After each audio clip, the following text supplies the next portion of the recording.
क्या आपने कभी सोचा है कि एक ऐसी लड़की की जिंदगी कैसी होगी जिसे लोग शैतानों से भरी हुई कहते हों? एक ऐसी लड़की जो जब रिंग में उतरती है तो उसका मकसद सिर्फ जीतना नहीं बल्कि अपने सामने खड़े हर उस इंसान को तबाह करना होता है जिसने उसे कभी दुख पहुंचाया हो। आज की कहानी एक ऐसी ही जिद्दी और निडर लड़की की है जो एक छोटे से कोयले की खदान वाले कस्बे से निकलकर बॉक्सिंग की दुनिया में तहलका मचाने निकलती है। कहानी शुरू होती है वेस्ट वर्जीनिया के एक पुराने बॉक्सिंग रिंग से, जहां क्रिस्टी नाम की ये लड़की पहली बार कदम रखती है। उसे बॉक्सिंग का बब भी नहीं मालूम, लेकिन उसके अंदर एक ऐसी आग है जो उसे किसी तूफान की तरह अपने विरोधी पर टूट पड़ने पर मजबूर कर देती है। वो बस इतना जानती है कि सामने वाली औरत को इससे पहले खत्म करना है कि वो उसे हाथ भी लगा सके। जब वो यह मुकाबला जीतकर अपने घर पहुंचती है तो उसे पहले सामने वाली औरत को लगता है कि उसके घर वाले खुश होंगे, लेकिन वहां का माहौल ही बदला हुआ है। उसकी मां जॉयस उससे बात तक नहीं करना चाहती और उसका बाप खामोशी से आंसू बहा रहा है। पता चलता है कि एक पड़ोसन ने उनके कान भर दिए हैं कि क्रिस्टी का अपनी सहेली रोजी के साथ कोई गलत रिश्ता है। उसके बाप खामोशी से कोई क्रिस्टी गलत रिश्ता है।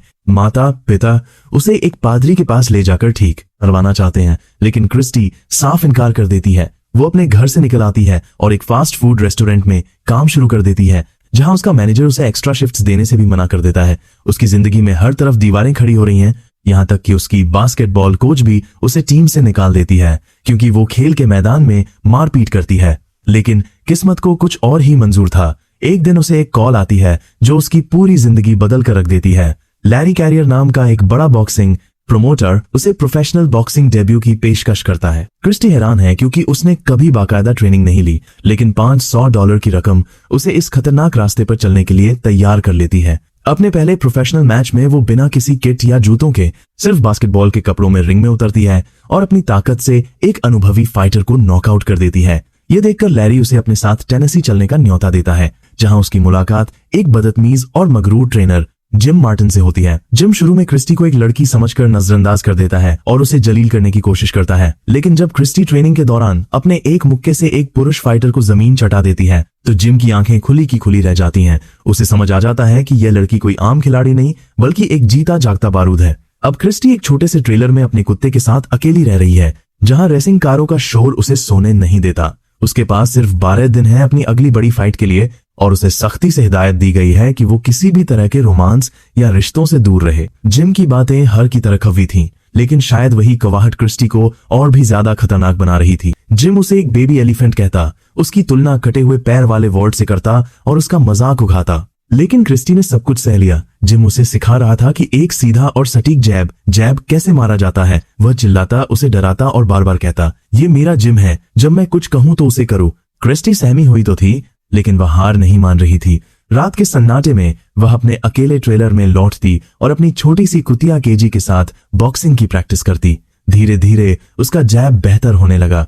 जिम ने लैरी से भी कहा कि इसकी ठुड्डी पत्थर की है, चाहे हथौड़े से भी मार दो, ये खई रहेगी। एक रात डिनर के दौरान जिम और क्रिस्टी के बीच की बर्फ पिघलने लगी। जिम ने उसे कॉफी पीने पर मजबूर किया क्योंकि वह मोटी बॉक्सर को ट्रेन नहीं करना चाहता था, लेकिन वहीं उसने यह भी माना कि क्रिस्टी उसके बाकी मर्दों से ज्यादा मेहनत कर रही है। उसने क्रिस्टी को एक तोहफा दिया, गुलाबी और सफेद रंग के सैटिन बॉक्सिंग शॉर्ट्स। जब क्रिस्टी ने उन्हें पहना तो उसे लगा जैसे वह किसी सुपर हीरो की ड्रेस में हो। अगली फाइट में जब वह रिंग में उतरी तो भीड़ ने उसे बू किया, लेकिन क्रिस्टी ने जैसे ही अपनी विरोधी को एक जबरदस्त काउंटर जैब मारा, पूरा स्टेडियम शोर से गूंज उठा। वह अखबारों की सुर्खियों में थी। उसने अपनी सहेली रोजी को फोन किया, उसे अपनी जीत के बारे में बताया, लेकिन रोजी ने एक ऐसा सच बताया जिसने क्रिस्टी का दिल तोड़ दिया। रोजी ने कहा कि वह किसी और लड़के से मिल चुकी है और वह अब क्रिस्टी के पास वापस नहीं आएगी। अकेलेपन के उस दौर में क्रिस्टी और जिम करीब आने लगे। जिम ने उसे समझाया कि बॉक्सिंग सिर्फ गुस्सा नहीं बल्कि शतरंज की तरह दिमाग का खेल है। उसने क्रिस्टी को अपना लुक बदलने और बाल लंबे करने की सलाह दी क्योंकि उसके मुताबिक मर्दानी दिखने वाली औरतों को कोई नहीं देखना चाहता। एक रात शराब के नशे में क्रिस्टी की आंखें जिम के बिस्तर पर खुलीं। उनके बीच एक नया रिश्ता शुरू हो गया था, लेकिन यह रिश्ता बहुत जल्द एक तमाशा बन गया। जिम की पत्नी सिंडी ने जिम में आकर सबके सामने हंगामा कर दिया और क्रिस्टी को बेइज्जत किया। क्रिस्टी को जब पता चला कि जिम शादीशुदा है और उसके बच्चे भी हैं तो वह टूट गई और वापस अपने घर वेस्ट वर्जीनिया भाग गई। लेकिन जिम उसे छोड़ने वाला नहीं था। वह उसे मनाने के लिए उसके घर पहुंच गया। उसने क्रिस्टी के सामने एक बहुत बड़ा सपना रखा, फ्लोरिडा जाने का सपना, जहां उसे बड़े फाइट्स मिलेंगे और एक दिन वह दुनिया के सबसे बड़े प्रमोटर डॉन किंग के लिए लड़ेगी। जिम ने उससे कहा, मैंने आज तक तुम्हारे जैसा फाइटर नहीं देखा। हम मिलकर इतिहास रच सकते हैं। उसे पता था कि वह टीचर बनने के लिए पैदा नहीं हुई है, वह बॉक्सिंग के लिए बनी है। वह जिम के साथ फ्लोरिडा जाने के लिए तैयार हो गई। जिम का झूठ और उसकी चालाकी रंग ला रही थी। उसने क्रिस्टी के पिता को फोन करके यहाँ तक कह दिया कि क्रिस्टी शायद गे है और उसे सुधारने के लिए उसका साथ देना होगा। वह क्रिस्टी को मानसिक रूप से तोड़ा था ताकि वह पूरी तरह उस पर निर्भर हो जाए। इसी बीच जिम ने एक अजीब और नाटकीय मोड़ लिया। उसने घुटनों पर बैठकर क्रिस्टी को शादी के लिए प्रपोज कर दिया। वह कोई प्यार भरा पल नहीं था, बल्कि क्रिस्टी के लिए एक मजबूरी और करियर बचाने का सौदा था। उसने हाँ कह दिया, लेकिन जिंदगी अभी भी उतनी ही बेरंग थी। फ्लोरिडा के डेटोना बीच का वो अपार्टमेंट किसी जेल जैसा था, जहां बाहर नशा करने वालों और अपराधियों का डेरा था। पैसों की तंगी इतनी बच गई थी कि जिम ने क्रिस्टी से वो करवाया जिसकी उसने कभी कल्पना नहीं की थी। वो उसे गंदे होटलों में ले जाता जहां अमीर और सनकी लोग क्रिस्टी के साथ बॉक्सिंग करने के बहाने उसे छूने और अपनी हवस मिटाने के लिए पैसे देते थे। जिम पास ही बैठा ये सब चुपचाप देखता रहता। क्रिस्टी अंदर से मर रही थी, लेकिन उसकी मुट्ठियों का गुस्सा रिंग में और भी बढ़ता जा रहा था। कहानी में असली धमाका तब हुआ जब क्रिस्टी की मुलाकात जेसी रॉबिन्सन से हुई, जिसने उसे दुनिया के सबसे बड़े और खतरनाक बॉक्सिंग प्रमोटर डॉन किंग से मिलवाया। डॉन किंग के ऑफिस पहुंचने का सफर भी किसी फिल्म से कम नहीं था।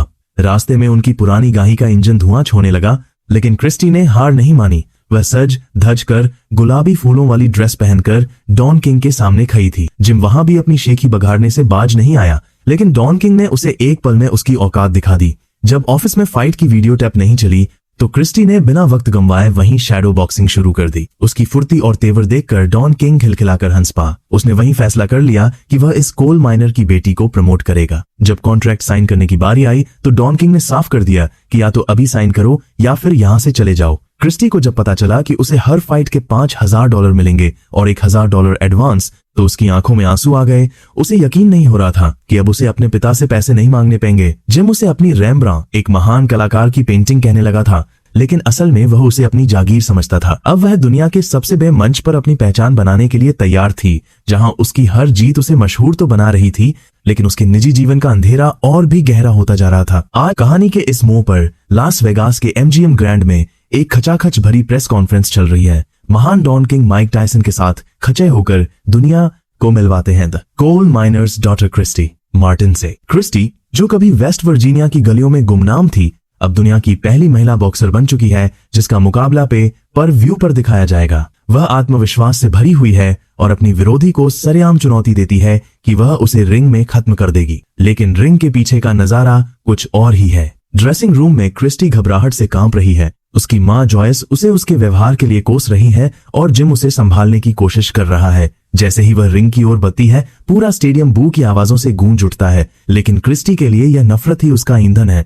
रिंग में डर्ड्रे गोगार्टी के खिलाफ वह मुकाबला शुरू होता है, जिसे आज भी इतिहास की सबसे खूनी और शानदार फाइट माना जाता है। गोगार्टी का एक जोरदार पंच क्रिस्टी की नाक पर लगता है और खून का फव्वारा फूट पड़ता है। पूरा सफेद रिंग और क्रिस्टी के लाक्स पर आता है। गुलाबी कप के खून से लाल हो जाते हैं, लेकिन वह हार नहीं मानती। वह टूटी हुई नाक के साथ मुस्कुराती है और अपनी विरोधी पर कहर बनकर टूट पड़ती है। जब रेफरी उसके हाथ को विजेता के रूप में ऊपर उठाता है, तो वही भी जो उसे कोस रही थी, अब उसके नाम के नारे लगा रही है। क्रिस्टी अब रातों रात एक सुपरस्टार बन चुकी है। वह स्पोर्ट्स इलस्ट्रेटेड के कवर पर आने वाली पहली महिला बॉक्सर बनती है। उसके पास अब अपनी शानदार पीली कार है, एक आलीशान घर है और वह टीवी शो की शान बन चुकी है। लेकिन सफलता की इस चमक के नीचे एक गहरा अंधेरा छिपा है। जिम, जो उसका पति और ट्रेनर दोनों है, अब और भी ज्यादा ईर्ष्यालु और हिंसक हो गया है। वह नहीं चाहता कि क्रिस्टी की कामयाबी का श्रेय किसी और को मिले। एक सुबह जब क्रिस्टी अपने पोसी से हंसकर बात करती है, तो जिम का गुस्सा फूट पड़ता है। वह जिम में प्रैक्टिस के दौरान जानबूझकर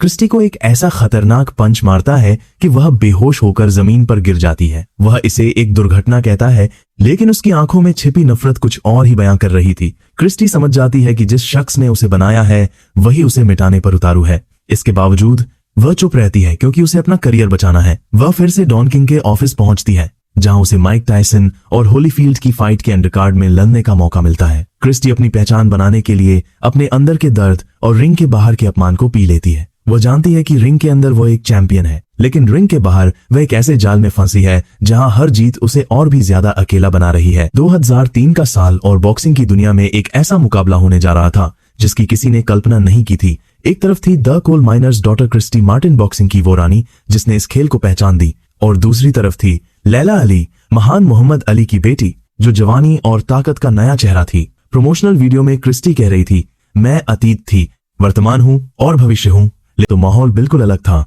मिसिसिपी के उस खचाखच भरे स्टेडियम में चारों तरफ सिर्फ एक ही नाम गूंज रहा था, अली अली अली। रिंग के पास खुद मोहम्मद अली बैठे थे। लैला अली किसी चट्टान की तरह अडिग खकी थी। जैसे ही घंटी बजी, क्रिस्टी ने अपनी डिफेंस छोड़कर पागलों की तरह हमला करना शुरू कर दिया। वह अपनी रणनीति भूल गई और लैला की भारी भरकम मुक्कों की बरसात में फंस गई। लैला का कद और उसकी पहुंच क्रिस्टी के लिए काल बन गई। क्रिस्टी का सिर चकरा रहा था, उसे चक्कर आ रहे थे, लेकिन कोने में खाजिम उसे रुकने नहीं दे रहा था। वह उसे और